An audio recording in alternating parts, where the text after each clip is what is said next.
My name is Steve Wilder. Lada Denny. This is the intensive on whips on April 6th, Yes. 2019.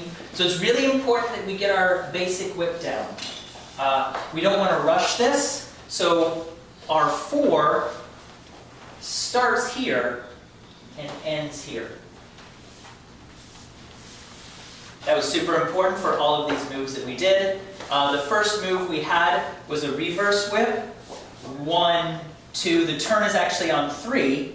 3 and 4. I feel the catch at the tricep right near where the elbow is, and the amount of pressure that I'm going to feel for the initial one is 75 on the elbow tricep area and 25 up here.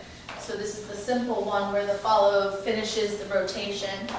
The one where the leader turns, it's equal and opposite reactions. It's not I turn or she turns separately. I push myself with the connection through the turn. That also pushes her through.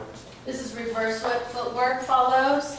I feel 50-50. Long arm on both of As soon as us. I feel that rotation, I make sure I see the back of my leader's head and I help them actually rotate, which rotates me.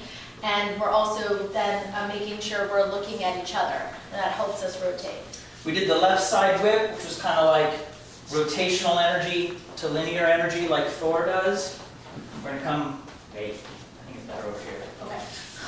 So we're going to come through here, 1, 2, 3, and 4, 5, 6, 7, and then the movement through 8 is what does this, and then I continue that movement into a sugar push.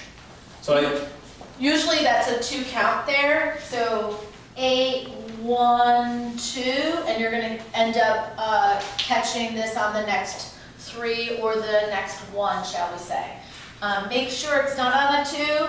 Never pull us on an even count. It's an odd count. Okay? Steve, Lara. swing.com.